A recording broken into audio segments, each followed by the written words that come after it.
Foxborough Rush coming back at you, and I want to give out a little kudos, some flowers on this Friday morning. Hunter Henry climbing up the ranks when it comes to Patriots tight ends, all-time Patriot tight end in receiving yards. He's sitting there in fourth place at this point in his career, moved up last week. And how about this one? Kayvon Chaisson winning AFC Defensive Player of the Week.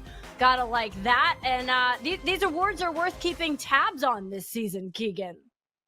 Yeah, that's their third one, which it's been a long time since they've had three in a season. 2019 is the last time. So you could take some small wins out of the year. I think that's a small win. You get one out of a guy you just signed. Marcus Jones got one earlier this year. He's a developmental success story, I would say. Antonio Gibson, obviously, before he got hurt with the house call in Miami. So 3 weekly awards is pretty decent. Now you just got to go get your quarterback one.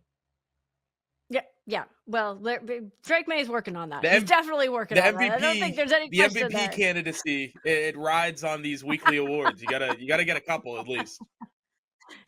You got to start putting some notches down to make yourself seen and heard and known around the National Football League. All right, let's talk about players that we are going to be seeing and watching this weekend in particular against the Browns.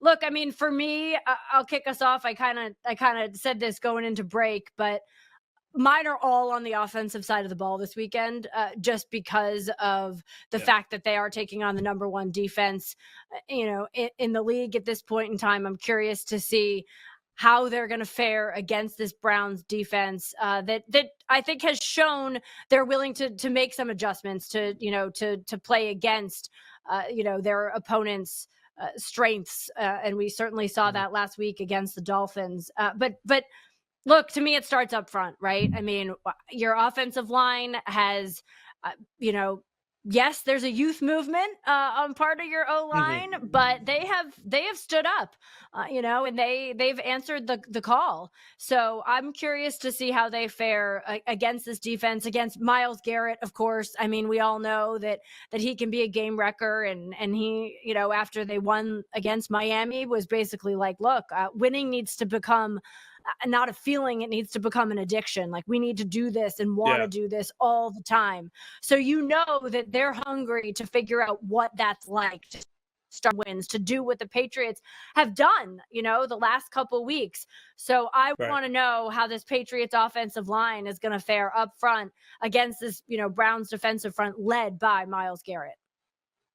Yeah, we're on the same wavelength. I got a little bit more specific with the Will Campbell selection just because Myles Garrett's going to have his pick of whoever he wants to pick on. There's the old J.J. Watt, style of play where on the first 5 plays defensively, he would line up over each of the offensive linemen, and whoever was the easiest, that's where he would line up for the rest of the game. Myles Garrett has the same ability, right? Like, Myles Garrett can do that. He'll rush from the inside, rush from the outside. So I think early we're going to see whether or not Will Campbell's up for the task, because if he is, he'll go somewhere else, and then he won't have to deal with Myles Garrett too much. So that'll be an interesting little development early in that game to see who's Myles Garrett picking on, who's the weak link on this offensive line, because we're going to find out on Sunday.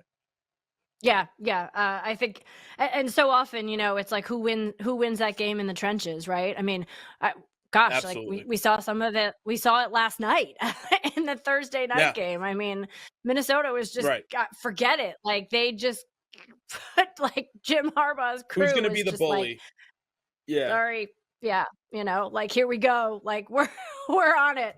All right. So from there, I mean, I'm going to go to the quarterback, because we've seen Drake May, stack some really significant numbers, obviously enough that, he doesn't have the AFC Offensive Player of the Week, but he does have some MVP chatter around him at this point in time. So, we saw him, break Tom Brady's single game record for, his number last week, up over 90%. So what's it going to look like this week against a tougher test defensively in terms of this Browns team and the way that they can, disguise some different things and throw some different things at you? I am curious what they'll do in terms of man coverage, because that's something that he's really excelled at. They play a lot of it typically. Will they play as much of it, given that it's been a strength of May's? I'm curious to see that. Yeah, I'm staying offense with you. Demario Douglas is guy I'm gonna have my eye on. Mm. He's kind of started to break out the last few weeks. I think this is a big week for quick completions, get the ball out, make sure your quarterback doesn't get killed. And he's the guy on this offense who has a little bit of juice in that area that you can run on these kind of gadgety tunnel screens and bubbles and hand off the ball to him on jet motion, stuff like that. So I think he's going to get the football a decent amount, at least early in the game, because they're going to want to limit these hits. So what can you do with it? If they're running man coverage and you get a block on a block, can you stretch one? Can you make a big play?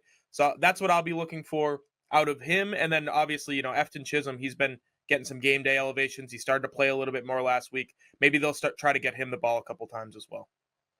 Yeah, I think to expand upon that, the third one that I'm watching are really the pass catchers. Yeah. I'll throw them all kind of together in this game. We heard Vrabel say, right off the top and earlier this week, this is a defense like you got to get the ball out quick. You can't hold on for Yeah. for too long.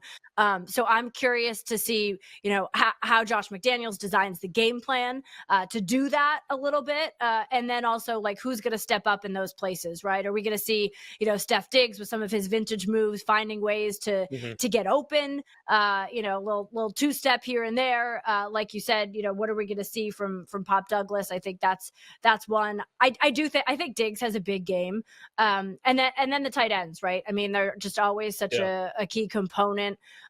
So how do they use them this week as well?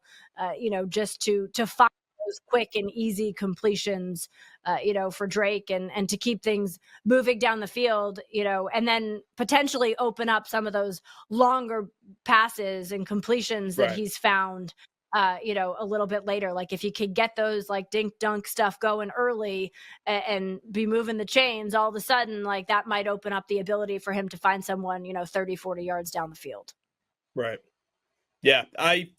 I'm going to jump over the defensive side of the ball because we've exhausted the offense, obviously, and I agree with you on all counts. Where like you need to allow Drake May to play his game, and by doing that, it starts with running the ball effectively. And if you are going to use the quick passing game, the whoever has the ball in their hands is going to have to get some tough yardage and really Yeah. make them think twice about the coverage that they're playing.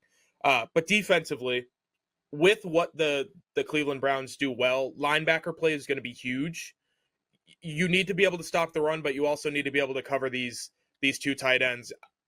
David Njoku is one of the forgotten players in the NFL. He really is a Mm. great tight end, and being able to cover him from the linebacker position is nearly impossible. Kyle Duggar has a knee injury at safety, so is he going to be able to do it? I'm looking at Marte Mapu. You're their hybrid guy, right? You've been the guy that they've gone to in late game situations where the teams start throwing it all over the place because they're down, and you're covering tight ends. Yeah. Can you be an effective player in this game? I'll be interested to see that. And then Harold Fannin, who's their backup tight end, is like a freak. He, all time single season receiving leader at tight end in college football. He is nuts. So somebody's going to have to figure out if they run these two tight end sets, which they do like to run. Somebody's going to have to be able to cover him. I don't know who it's going to be. Maybe Jalen Hawkins, Craig Woodson, one of those other safeties. It's going to be very interesting to see just who plays on the defensive side of the ball because I think there's going to be some differences this week than we've seen in the past few weeks. So watch the matchups is what you're saying. Like, let's see who For they sure, actually yeah. put on who. Right. Yeah, and we saw. I Yeah. mean, Charles Woods is a guy who all of a sudden was playing like 40 snaps because they needed an extra cornerback or defensive line wise. If you're running or if you're playing against a team who runs the football a lot, maybe Kyrus Tonga is playing a little bit more than Christian Barmore, right? So matchups Mhm. has been Yep. this is a matchup defense. They've been that way going back to the days of Bill Belichick, but this week with the linebackers, a position group that like you have Robert Spillane, and then you have a bunch of guys who you have no idea whether or not they're like legit. They're going to be here for the long haul. Somebody's going to have to step up this week for sure. Yeah, this is one of those weeks that, you start to find out, right? I mean, Yeah, you put it on film and you see what you got, right. and the reality is that these are the games that, when it's all said and done, and I know this is far off because there's a lot of season left, but when you get as far as you're going to go this season, and hopefully for this Patriots team, it's pretty far if they can continue to develop and stack wins the way they have. But these are the games that the coaches go back to and they look at and they say, okay, like Right. we like what you did here and you stepped up here and when you could fit in this way, or nope, sorry, we don't see you fitting in down the road because we didn't see you step up here. Like this is what they go back to. So Yeah. that to me is like all right, here you go. Like here's the opportunity. What are you going to do with it? And that's sort of what is sitting before some of these defensive players this weekend. Absolutely. Defensively, they've done such a good job of picking each other up when they need to, especially at that linebacker position. They were the worst tackling team in football through 3 weeks. They've had 2 missed tackles in the last 2 weeks. Like they have adjusted and they have made upgrades in certain spots they've need to, just with who they have on the roster. If somebody's not getting the job done, they've got somebody to step right in and help fill the gaps. So this is another example, another week where they're going to have to do that. But like you said, I think the best point there that was made was this is where we're going to start to see the guys that they start to trust moving forward, like more permanent changes being made, especially on the second level, maybe even the third level. We didn't think Kyle Duggar was going to have much of a role, and all of a sudden he's their number one safety again. And maybe we'll see that at linebacker. Christian Ellis was supposed to be the guy, but maybe Jack Gibbons is who they want to play a little bit more often. So very interesting. You start to see these things develop throughout the year. This is a big week. This might be the turning point for that unit specifically. Yeah, lots to watch for as we get set for the Cleveland Browns coming in 1:00 Eastern kick, of course, in Foxborough Sunday afternoon. We're gonna hear from you a little bit as we continue here on a Friday on Foxborough Rush, and then we'll head to Cleveland to get their perspective on the game at hand as the Browns head into town.